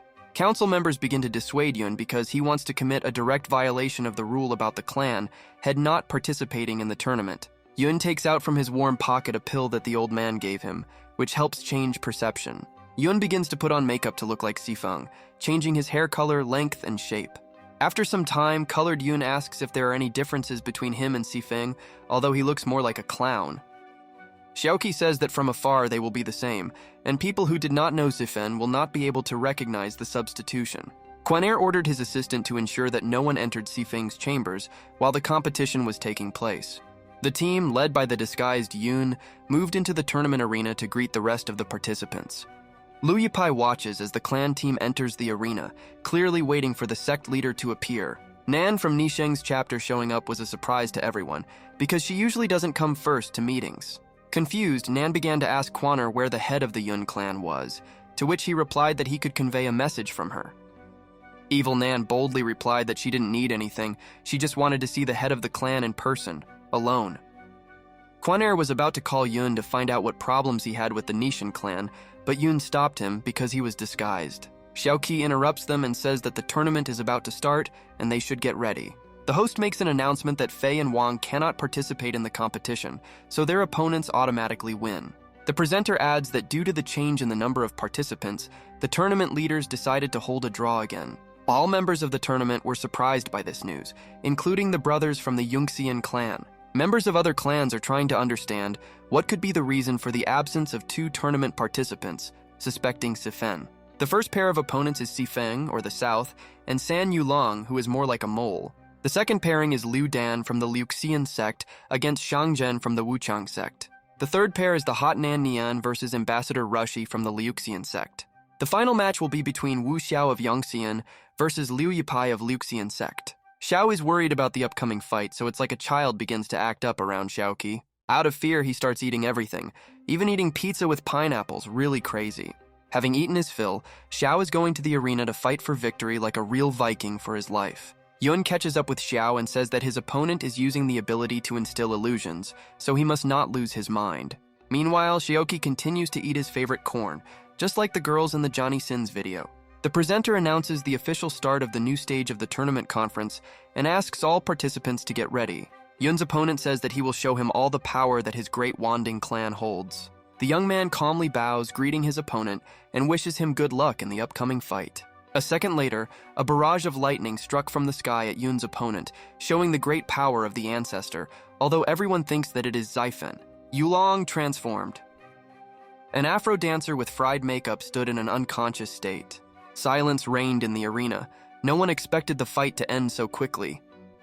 Sifeng, with an awkward face, asked if he had won this fight and if he could leave the arena. The presenter cannot understand what just happened, because such an attack could only come from the ancestor from the mountain. Yun, who had clearly overdone the attack, tries to quickly escape from the arena because he understands the absurdity of what happened. Kwanner looks very sad, angry, irritated too, because this is exactly what he was afraid of. That stupid Yun would use all his strength. Xiaoqi does not believe that such a strong attack can be used by a 19-year-old youth, although it is comparable in strength to the old man from the cave. The presenter announces that Sifeng from the Yunxian sect won the duel against San Yulong. The rest of the participants cannot believe that the fight ended so quickly and begin to fear Sifen. Siphon begins to apologize to the opponent's clan because he did not think that the opponent would be so weak. This is even more of a member of the rival clan, and he is already preparing to swing his fists at Yunom. Sifeng says that there is nothing shameful in losing to a stronger opponent, especially since all the spectators saw it. Sun Yulong's brothers want to avenge him, so they publicly challenge Yun to a duel in the guise of Sifen. The presenter stops the conflict, saying that the participants should accept defeat with honor and not return like losers with name-calling. The brothers think about what to do and decide to challenge Yun in the hope of winning it. Shifeng runs to consult with Xiaoqi and Quaner to ask whether he should accept their challenge or not. The ferocious man prepared to beat the crap out of Yun for his clanmate, so much so that the veins on his forehead were swollen. Before the start of the fight, the opponent says that he is 10 times stronger than his brother, whom Sifen defeated, so he cannot win at all. A frantic stream of lightning struck all the empty places in the arena, leaving only horror in the eyes of those watching and holes in the floor. The standing enemy in fear could not move, fearing that another lightning would hit him. The spectators, wide-eyed, watched everything that was happening, still not understanding why Sifen had become so strong in a short time. The man accuses Yun of cheating and using foreign techniques and forbidden witchcraft. The man decided to cosplay as the Hulk and began to strain as hard as he could, his eyes bulging out of their sockets and all the veins on his body bulging. Having collected all the fiery aura inside his heart, the man was ready to attack with thousands of fiery blows. After opening the 8 inner gates, the man raises his temperature to that of the sun to resist lightning. Yun was not going to lose, although he did not want to kill his opponent, because he fought with dignity. Despite this, the man fell from Yun's first attack and was left covered in dust and soot. The presenter announced the victory of Sifeng from the Yongxian clan, leaving the opponent unconscious. Xiaoqi and Quaner couldn't believe their eyes, afraid to think about how strong their leader really was. The presenter begins to suspect Sifen of cheating, so she will watch her more closely in the next rounds. As Sifeng leaves the competition arena, Nan Nian notices the strangeness of leaving quickly after winning. Nan approaches the judge and says that she is giving up. Marking the victory of Zhusha, she does this in order to keep an eye on Yun. The fights continue, despite the strangeness of the competition this year. The opponents are in no hurry to attack each other, but simply have a friendly conversation right in the middle of the tournament. Shangzhen notes that he may have fallen under the illusion of the Lingxian clan because he feels that he is very sleepy. The Lingxian clan member performs their illusory ability, although it sounds more like some kind of throat singing. Shangzhen is losing more and more strength and is about to fall asleep right in the arena, unable to resist any longer. Shang retaliates with his ink birds, which were supposed to dispel the illusion. A native of the Lingxian sect says that he has mastered the illusion technique, so his birds will not be able to reach him. A flock of shadow birds pierced the chest of their own creator, which was a great surprise to everyone. Kneeling down, Shangzhen tried to catch his breath after being hit by his own attack. Shan says that his clan uses masochism to dispel illusions, which he demonstrated. Shangzhen challenges the native of the Lingxian clan to a repeat duel, now no longer in the grip of illusions. Ludan is not going to give up so easily and says that it was just a piece of his ability. He directs a stream of green, subjugating energy towards Shangzhen, which was supposed to bewitch him. Despite all attempts, the guy stood as if nothing had happened, showing the uselessness of Liu Dan's technique. Shang says that if he doesn't have a stronger technique, then he better run as far as possible because he's getting ready to attack. Liu Dan begins to back away in horror, hoping to figure out a way to escape from the enemy's attack. Not noticing the edge of the arena, Liu Dan slips and begins to fall down from the arena, which will mark his loss. Liu Dan begins to apologize to his sect members because he lost the first battle for a stupid reason. The Lingxian sect team encourages Liu Dan, saying that he needs to wipe away his tears and accept defeat gracefully. The old man from Lingxian asks Liu Yipai if her opponent was strong, to which the fighting Liu replies that her opponent turned out to be too weak for her. Yipai asks why Jushi is sitting sad, to which he replies that by losing his opponent, he was able to show his strength to that girl. This answer did not suit Yipai, and she became covered in fire energy along her entire body. Yipai begins to lecture his brother, saying that the Tongan Conference is a symbol of the honor and duty of the clan, and not Romeo and Juliet. Taking his dagger, Yipai leaves the Lingxian clan's tent, citing a lack of oxygen. Rushi intends to find Yipai and talk to her, otherwise not only the clan member but also his own sister will not understand him. After some time, Jushi catches up with his sister somewhere nearby in the forest, near the competition arenas to talk. Jushi admits that he is a fool and is guilty of being in a bad mood, which should not happen at a tournament. Yipai immediately asks if Rushi meets his wife in the second round of the tournament, will he give her the victory due to personal reasons? Yipai asks his brother to think about his position and salute those who once gave strength to their clan. Meanwhile, Yun is in some city and thinks about what happened at the tournament. Suddenly, Nan Nian appears from behind Sifeng, who asks him not to be scared and asks where he is going. The beauty in the red kimono guesses that Sifeng recognized her from somewhere, which is quite strange. Sifeng begins to make excuses like a child, saying that all people know Nan Nian because she has huge boobs. Nan begins to guess who Sifeng really is because he too will not submit to her illusions. Yun decides to take matters into his own hands and takes Nan's hand, telling her to follow him. The two are noticed by the evil Liu Yipai seeing Nan Nian's red dress. Taking Nan Nian around the corner, Wu Yun asks why she came to him. Nan says she's still yearning for a hot night with Yun ever since they were interrupted by Yipai in the forest. The girl begins to come closer and closer to the embarrassed guy, pressing his hand more and more tightly to her chest. Yun asks Nan to leave him alone, to which she replies that she won't leave until he gives her something sweet, protein on her face, so to speak. Nan starts saying that the fake face is worse than Yun himself. He says that he will hit her if she says that again. Yun gets tired of putting up with the girl's antics and takes her by the waist to keep her quiet. A courageous guy throws a young girl over his shoulder, which she was really looking forward to. Unexpectedly for the couple, the evil Yipai appears from around the corner, who thinks that Sifeng was with Nan that night. At this time, Yun brought Nan to his home, where he tells her his plan to replace Sifeng. There is a hot, young, and beautiful girl in the guy's room, but the only question that confuses him is why she is sitting on his bed. She throws one heel at the guy, which leaves him in shock, as can be seen from his red cheeks. Nan says she didn't sleep well last night, so she just wants to lie down and rest on his bed. Yun asks what he can do to stop Nan from loving him and running after him. Nan says that she will stop loving him only when he falls in love with her. At the same time, Liu Yipai decides to visit the head of the Yangzian clan to discuss something. The servants say that the head of the clan has not yet returned to his palace after the conference, but Yipai can go and wait for him. Yipai notices the beatings at Yangxian Palace, noticing the clan's dire financial situation. The assistant to the head of the clan notices the arrival of Yipai and decides to say hello. She asks what Yipai wanted from the head of the clan. The girl admits that she was not actually looking for Wu Yun, but for one of the tournament members, namely Sifeng. The girl teases Yipai, saying that Sifeng is really very strong, hinting that Yipai wants intimacy with him. Yipai replies that it is not what she thought, but in fact she needs to ask Sifeng something. The girl, with a smile on her face, agrees to take Yipai to Sifeng, although they continue to laugh at her. The girl leads Yipai to Sifeng's chambers, saying that the entire palace belongs to her for a while. Entering the room, they see Sifeng lying on the bed with his body covered in a bent, which they cannot immediately believe. Sifeng's sister asks what Yipai is doing in their palace, and why she wants to see her brother. The girls ask what is happening, and why brother Sifeng is lying on the bed with serious wounds. Sister Sifana is trying to come up with an excuse for all this, because Yipai, a Budawachi from the Liuxian sect, should not know the truth. Yipai says his guess that this is the work of Nan Nian, because it was with her that she saw Sifeng for the last time.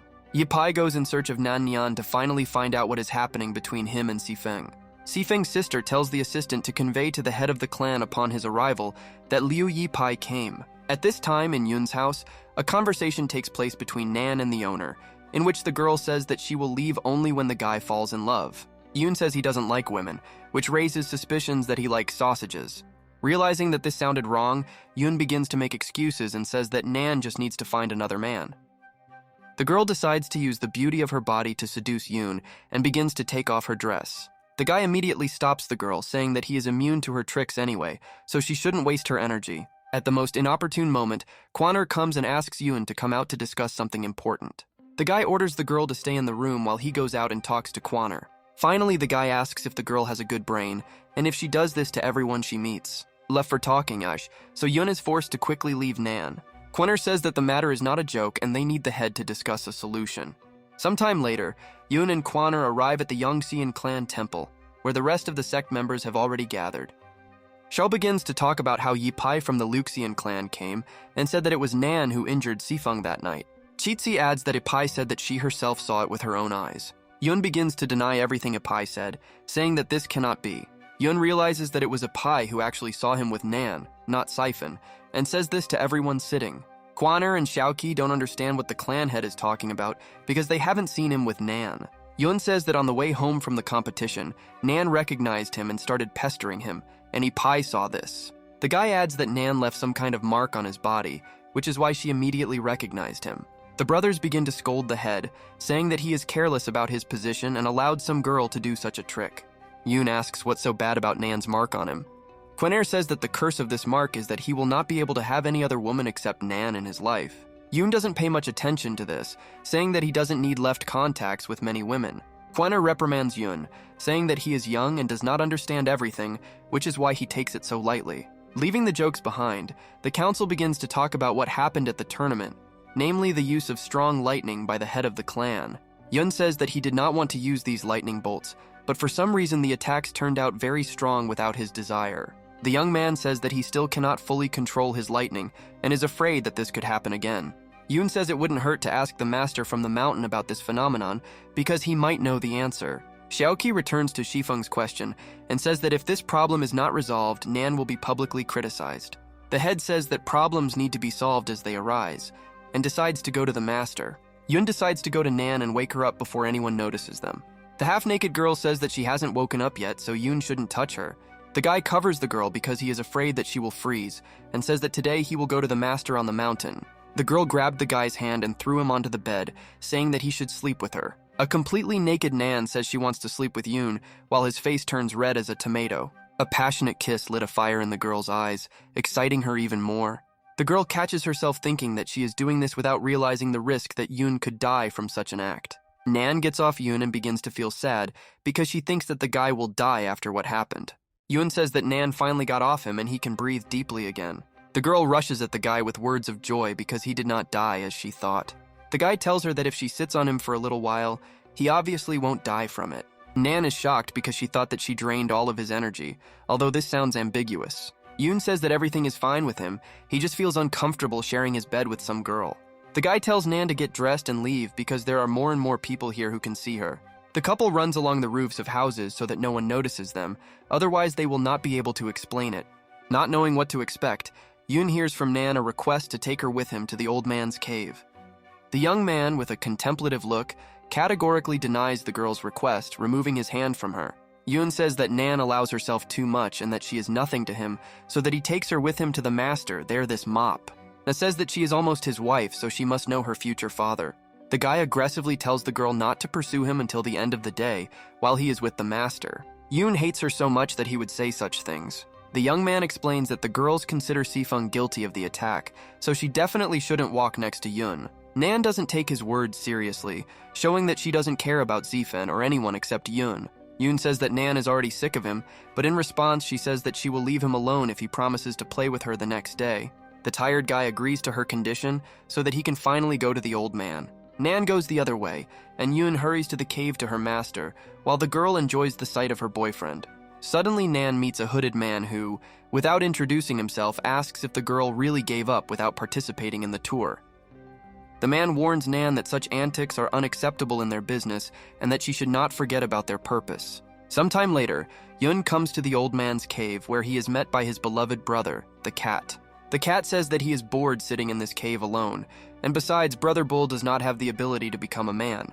The guy tells the old man what attack he used in the tournament. The 100 master replies that he only learned such techniques when he was 40 years old. Yoon says that he didn't want to call her, but just thought about a fight and she appeared. The old man says that such a phenomenon is normal, and over time he will learn to use lightning correctly. The master offers to help the guy learn lightning techniques so that he doesn't accidentally die from them. To move the student into the arena for training, the master hits him on the head with his hand, just like Doctor Strange. Yoon passes out with a stupid expression on his face, not expecting a blow from his own teacher. He wakes up in some field and still has a headache from being hit by an old man.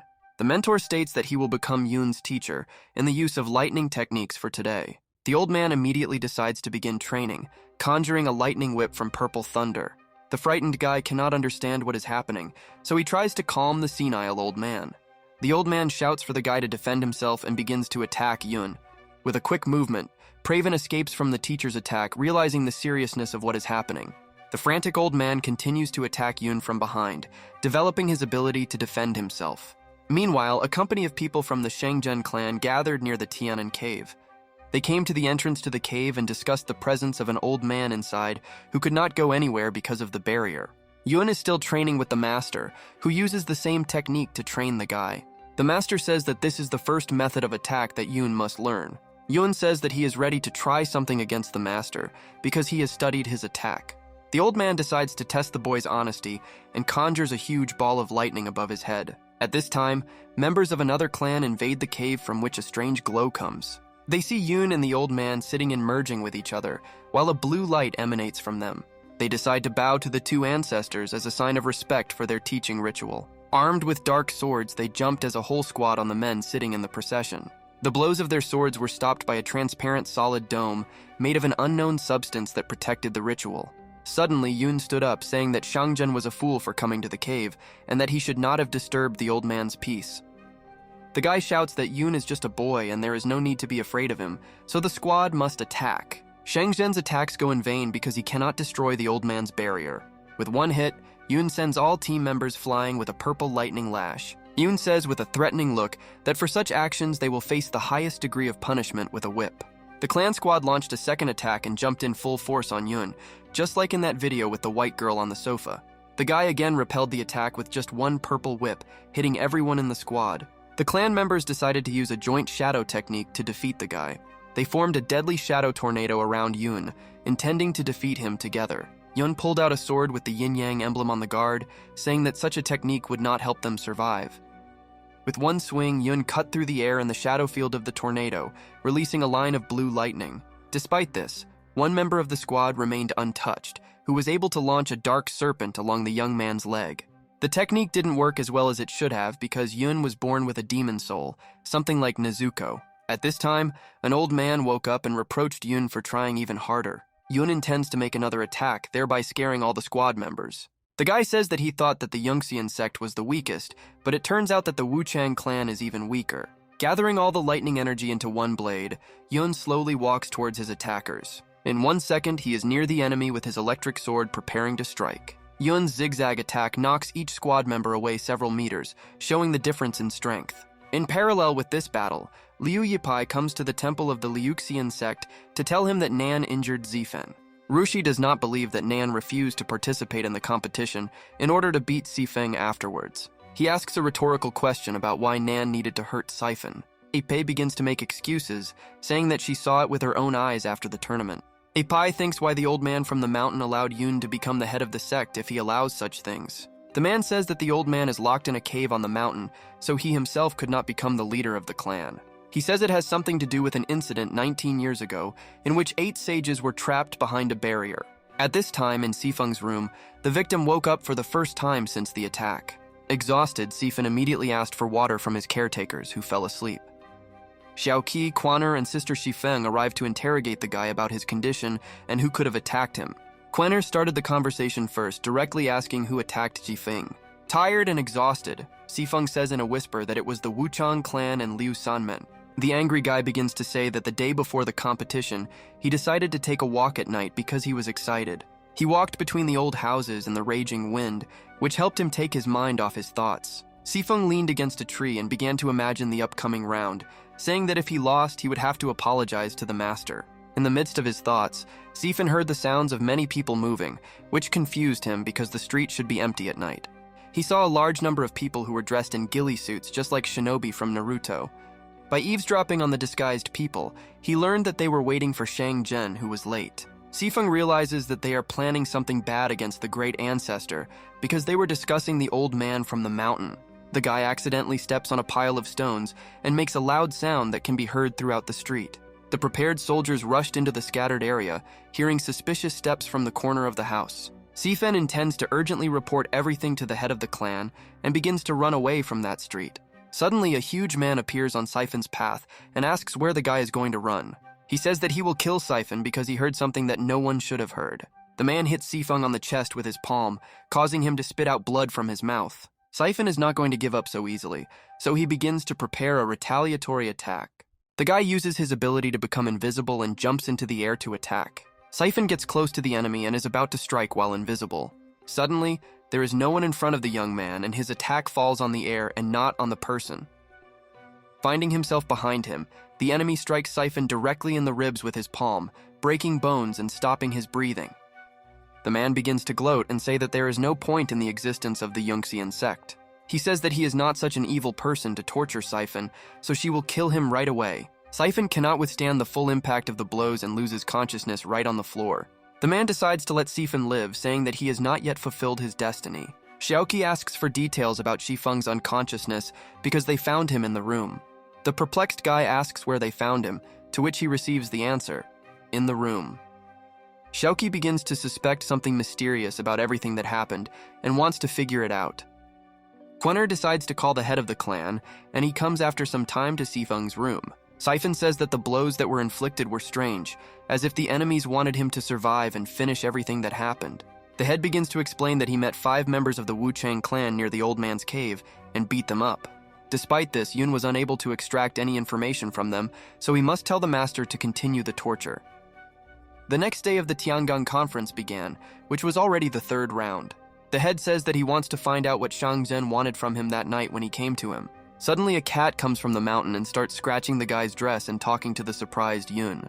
The cat says that he was sleeping peacefully in a cozy cave when several people appeared near it. They kicked the cat out of the cave, so he ended up with Yuna on the clan's territory. The cat says that he intends to take revenge on those 5 intruders who disturbed his peace. Yun catches the cat and tells him not to make trouble now, because the situation has been tense the last few days. Yun makes the cat promise that he will not cause problems in the next few days, and then he will let him go. The head returns to the conference site to observe what is happening on the tour. Quenner says it's time to castrate the cat. I'd like to see how he wants it would lose their dignity. Yun remains silent, while Xiaoqi says that the competition is about to begin. The first fight will be between the guy Zhan Chun and the charming Lilua with blue eyes. The second round will be between the young Liu Xiao and the skeletal thin Xiano Niner. The last battle will be between the fiery Zhang Karan and the golden Liu Linglong. The first battle begins without further ado with the mutual consent of the opponents, who are preparing their attacks. Lilua takes out a bobby pin from her hair bun and uses the tool as an attack rather than using sushi chopsticks. Shangzhong counterattacks with thousands of tarred needles, which serve as both a weapon and a shield. Both attacks collided in the air, showing that the opponents were very close in strength. Despite the possible victory, Lilua decides to immediately give up, realizing that sooner or later she will lose to Zhan Chun. Xiaoqi tells Yun that Shangzhong may be the strongest in this tournament, so he needs to be careful with him. The cat returned to Yuna and pulls his dress with its teeth to attract attention. The cat says that after he left Yun, he saw several people from the Wuchang section leaving somewhere. Some messenger tells the presenter some news that makes her eyes widen. The presenter announces that the competition must stop immediately and the participants can go back. Yun suggests getting back to what he was doing because this conference is about to end. Meanwhile, the doors of the Wuchen clan's palace were stained with a lot of blood, just like in the game Meat Boy. The clan members intend to go inside and find out why everything is spattered with blood. Not believing his eyes, the guy falls to the ground and observes a terrible picture, the horror of which is visible in his eyes. The entire hall of the Wuchang temple is littered with dismembered corpses, blood is smeared everywhere, and cracks can be seen on the ground. They begin to frantically search for living members of the clan, examining each one lying on the floor. Tears flow from the faces of the survivors, looking at all the corpses of their clanmates. They realized that no one had survived, and in rage began to shout who did it and promised to take revenge on him for this. The clan assistant comes running and reports that the head of the clan has also died, just like some kind of Game of Thrones. The guy can't believe his ears and eyes and starts shouting at the assistant, asking if he's joking. The assistant, kneeling, says that the master sent a secret letter to all the clan's assistants. Members of other sects, such as Qingqing, arrive at the clan temple to find out what is happening. One of the Wuchang section suggests that the murder was the work of the Yungxian sect. He says that it was they who had a wild interest in him during the tournament, so it was them. Qingqing says that the Yangxian clansmen would not be able to kill so many people in a short period of time. Shang Zhen replies that the sect leader could do it with a lightning attack. Qingqing says that she saw Wu Yun during the tournament, so it can't be him. Shang Zhen says that they were planning to kill Wu Yang, so after learning this news, he decided to get ahead of them. More than 10 hours ago, an assistant came to the room of the head of the Wuchan clan with food for the leader. The dead Wuchen clan chief sat with numerous blood streaks from his ears, eyes, and nose. The doctor states that the head of the clan died an unnatural death, which indicates murder. The doctor asks to call Mr. Liu from Liuxian and says that in such cases, the assistant should report everything to Liu. A man, full of hatred and anger, stands over the lifeless body of the head of the clan and asks who did this. The clan members who found their dead brothers are increasingly beginning to suspect that this is the work of the Yangxian sect. Shang Zhen says that he visited the head of the Yangxian clan and personally saw his power. He assumes that he is able to kill everyone. Qing confirms Xiang Zhen's words, saying that she also felt the strength of the head of Yunxian during the first round of the competition. The evil guy says that the Yunxian sect should be punished for their actions and for being worms in the earth. He is going to gather a council of clan members to make a decision, but another clan member tries to stop him. The guy replies that others are simply afraid of death, but he is not afraid of anything, as if he has the power of Saitama. At this time, a meeting of members is being held in the Yunxian section temple. Quaner is going to announce the latest news. Quaner says that the head of the Wuchang sect has died, and that now he needs to prepare for the upcoming problems. Yun says that lately everyone has been trying to turn the other clans against Yunxian. Yun says that the old man might have learned something from the Wuchang clan members on the Great Mountain. Meanwhile, the old man continues to interrogate the tied-up infiltrators who have no desire to talk.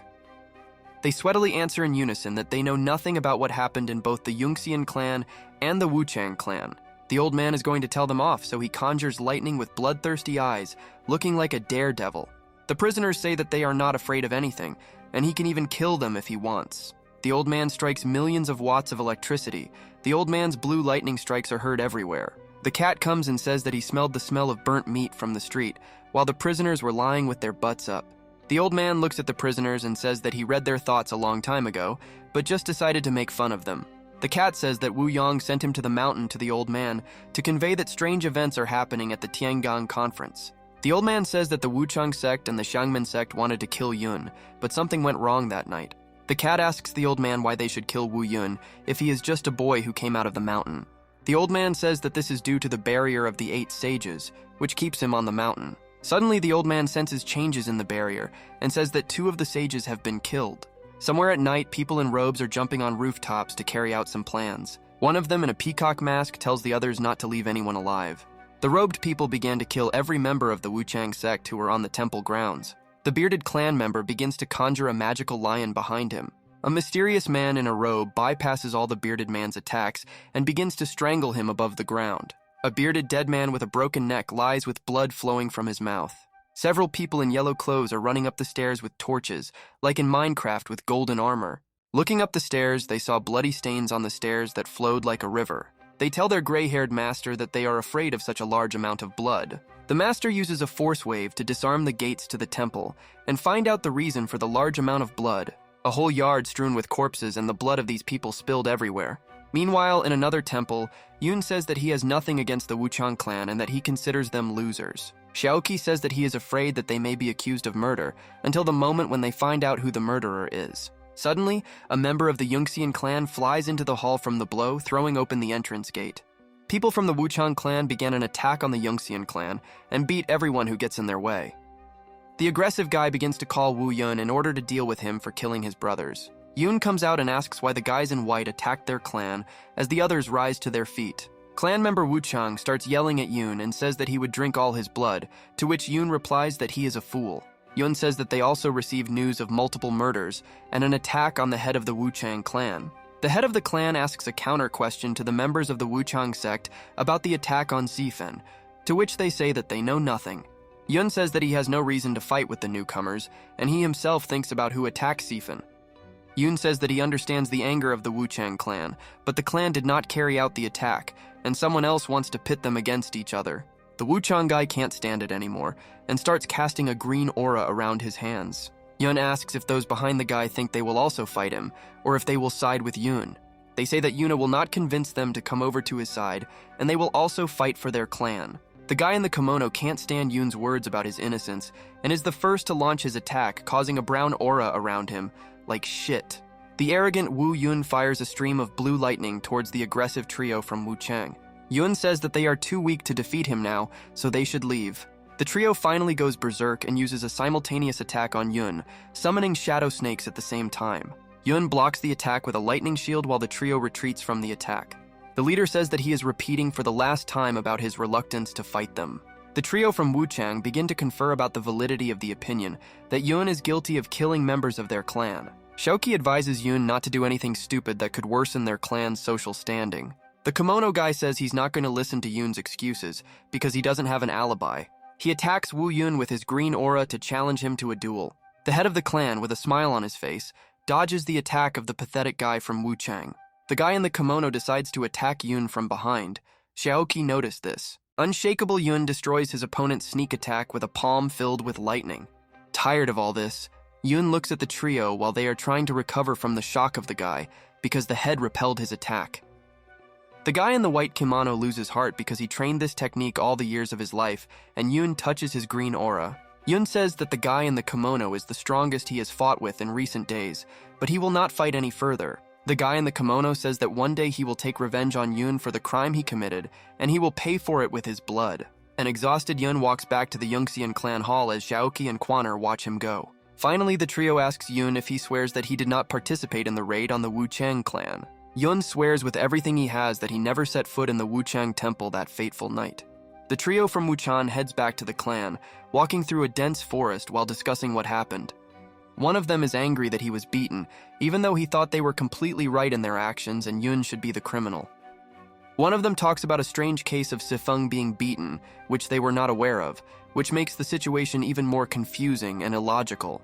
The second one starts banging his head against the oak tree and screaming that he doesn't understand why all this is happening. He wants to know who did all this. Suddenly, one of them noticed something in the sky and began to take a closer look, squinting his eyes more and looking intently upward. A picture of his dead brother and part-time member of the Wuchang clan appeared before his eyes. A man in a hat appeared in front of him and cut off the head of his clan friend right in front of his eyes. The guy got angry and started conjuring snakes for attack. He believes himself to be Orochimaru. There is a girl under the hat. She chops up all the snakes that the guy in the kimono attacked. Suddenly, the guy is attacked by several people in a hat who appeared from different directions. A half-dead member of the Wuchang clan releases a dark bird to protect his clan brother. At this time, the guy in the white kimono is about to run away from the girl in the hat, desperately trying to save his life. The girl in the hat catches up and mercilessly kills the guy, piercing his chest with her hand. The mutilated body of a guy in a kimono falls to the ground bleeding, while his friend runs to the rescue. Although he doesn't look like Usain Bolt. The guy realizes that the enemy is too strong, and decides to run away with the thought that he should not die. The girl in the hat catches up with the guy and is about to kill him. At that moment, the guy has a grimace of horror on his face. Lightning flashed in the air, separating the guy in the kimono from the girl in the black hat. Yun followed the trio in Wuchang and saved the guy in the kimono from death using his lightning. Yun points out that the girl in the hat easily deflected his lightning attack, so she shouldn't be underestimated. The head decides to use a magic pill to accurately defeat the opponent in the hat. Yun dons lightning armor and prepares to attack the girl in the hat, wanting to show her who's boss. Quickly closing the distance, the girl with purple eyes and a black hat begins to attack Yun. A large number of lightning bolts flew towards the girl, as if they wanted to turn her into a burnt steak. The girl dodges the blue lightning attack with a smile on her face as she jumps back. She begins to assemble a retaliatory attack in the form of a cloud of wind, which she holds in her hands. A huge wind current with a speed higher than normal hit Yun. Yun used the lightning dome as a barrier to repel the girl's air attack. Yun got angry and began to cover himself with more lightning, adding red lightning. Yun raised his hand up into the sky, wanting to cause thunder with his power directly above his head. A flurry of lightning struck the girl in the hat, who did not expect such power from the guy. The girl in the hat lies in blood after Yun's attack, which turned out to be incomprehensible to her. Yun feels that the effect of the pill will soon wear off and begins to make a strange grimace, as if he is parodying a clown. After some time, the girl in the hat gets up and prepares to attack Yun again. Their attacks converge in one energy flow, in which the forces of wind and lightning collide. A blue and red aura filled the entire arena, leaving only holes in the ground. Yun came close to the girl with 2 lightning blades while the girl stood and did nothing. She began to say that despite all of Yun's abilities, he was still too much for her. The girl launched a retaliatory attack, sending thousands of windy daggers towards Yun. Suddenly, a spinning sphere appeared, approaching the battle site with incredible speed. This sphere crashed into the girl's attack, and thereby stopped the wind daggers with itself. Came with Quaner to help Yun. Spinning around himself, Xiaoqi turns into a ball just like a disco ball. Having accelerated, he attacks the girl with his own body, throwing her several meters back. Xiaoqi tells the girl not to even think about relaxing, because he plans to finish her off with the next attack. The girl creates a windy stream of purple light the size of a 5-story building, and throws Xiaoqi away. Xiaoqi flies away from the girl along with the rock that has moved away from the ground. Having lost many pounds, Xiaoqi says he needs to eat to regain his abilities. Girls in black robes and hats jump through the trees in the evening forest, jumping from branch to branch right under the foliage. Stumbling, one of them falls face first on the ground like a real loser and collects all the dust on her face. The girl takes off her robe and says that she needs to heal her wounds first before moving on. The girl decides to take a bath in the mountain springs and sticks her dirty foot into the water of a hot spring right in the mountains to cure her bruises. Young people have fun playing tag and enjoying life near a hot spring near the mountain. The girl notices them and, standing completely naked, asks what the young couple is talking about, interfering in their conversation. The second girl asks the girl in the lake who she is while the guy stares at the naked body. The girl decides to use these two people to restore her own strength because her soul was exhausted. The second girl, outraged by the naked woman, decides to take her boyfriend away from her. The girl jumps out of the pond and attacks the young couple, but they do not have time to do anything. She throws the two of them into the water and they begin to slowly drown in the pond, suffocating from lack of air underwater. The girl sucks the souls out of both people, starting with the guy, using a passionate kiss. At this time, Yoon, Kwyener, and Xiaoqi, as well as the boy in a white kimono, arrived at the old man's cave. The old man uses the Wuchen clan members as dishwashers who clean his entire cave. Xiaoqi and Kwyener carry the wounded Yoon, who weighs on their shoulders exhausted after a battle with a girl with the wind element. The guy in the kimono falls to his knees and starts crying, saying that Yoon saved him from death. He says that almost all the members of their clan were killed, and only they and a few others remained alive. The men in kimonos cannot believe their ears and eyes and stand in shock with faces as if they had won a prize from Mr. Beast.